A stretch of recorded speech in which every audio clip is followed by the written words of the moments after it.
കല്യാണ ഡേറ്റ് എടുത്ത് മുതൽ തന്നെ ഞങ്ങൾക്ക് ഒരുപാട് പ്ലാനുകൾ ഉണ്ടായിരുന്നു കേട്ടോ. അതിലൊന്നായിരുന്നു ബ്രൈഡ് ടു ബി. അപ്പോൾ ബ്രൈഡ് ടു ബിക്ക് എന്ത് ഡ്രസ്സ് ഇടണം, എന്ത് കളർ കോമ്പിനേഷൻ ഇടണമെന്നൊക്കെ ഞങ്ങൾക്ക് ആദ്യം നല്ല കൺഫ്യൂഷൻ ആയിരുന്നു. പിന്നെ ലാസ്റ്റ് ഞങ്ങൾ എല്ലാവരും കൂടി ഫിക്സ് ചെയ്തു, ബ്രൈഡ് റെഡും അതുപോലെ ഞങ്ങളുടെ കസിൻസ് എല്ലാവരും കൂടി വൈറ്റ് ഇടാന്നുള്ളൊരു തീരുമാനത്തിൽ ലാസ്റ്റ് എത്തിപ്പെട്ടു. പിന്നെ ചെറുതായിട്ട് ഞങ്ങൾ പെട്ടുപോയത് എവിടെയാണെന്ന് വെച്ചാൽ, ഈ ഒരു പ്യോർ വൈറ്റ് കിട്ടാൻ വേണ്ടിയിട്ട് ഞങ്ങൾ കുറേ ഓടിയിട്ടുണ്ടായിരുന്നേ. മെയിനായിട്ട് ശ്രുതിക്കും പാറുവിനും സ്നേഹിക്കും കുറേ കിടന്ന് ഓടിയിട്ടാണ് ലാസ്റ്റ് മൊമെന്റിലാണ് ഞങ്ങൾക്ക് ആ ഒരു ഡ്രസ്സ് കിട്ടിയിട്ടുണ്ടായിരുന്നത്. അതും കിട്ടത്തില്ല എന്ന് വിചാരിച്ച് ഞങ്ങൾ സത്യം പറഞ്ഞാൽ ആകെ പെട്ടുപോയിട്ടുണ്ടായിരുന്നു. ഞങ്ങൾ പിന്നെ സമയത്തെല്ലാം ചെയ്യുന്ന പാർട്ടികളായതുകൊണ്ട് ഞങ്ങളുടെ കാര്യത്തിൽ അങ്ങനെ വരുത്തുള്ളൂ. അങ്ങനെ പിന്നെ ലാസ്റ്റ് താണ്ടെ എല്ലാം സെറ്റാക്കി അവർ തന്നെയാണ് കേട്ടോ എനിക്ക് കേക്കും അതുപോലെ തന്നെ എനിക്ക് ഇടാനുള്ള ഡ്രസ്സും കാര്യങ്ങളൊക്കെ സെറ്റാക്കി തന്നത്.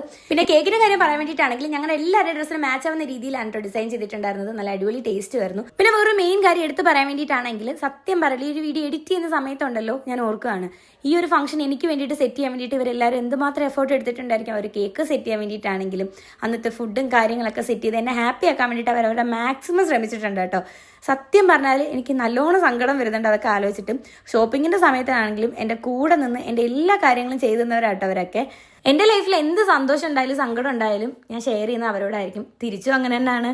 അതുകൊണ്ട് തന്നെ സത്യം പറഞ്ഞാൽ ഈ ഒരു വീഡിയോയിലൂടെ അവരെ കാണുമ്പോഴത്തേക്ക് തന്നെ എനിക്ക് നന്നായിട്ട് മിസ് ചെയ്യുന്നുണ്ട്. പിന്നുള്ളൊരു സന്തോഷം എന്താണെന്ന് വെച്ചാൽ, ഇതുപോലെ ഓരോ ഫംഗ്ഷൻ ഉണ്ടാകുമ്പോഴത്തേക്ക് ഇതുപോലെ ഞങ്ങൾക്ക് എല്ലാവർക്കും വീണ്ടും കൂടാമല്ലോ.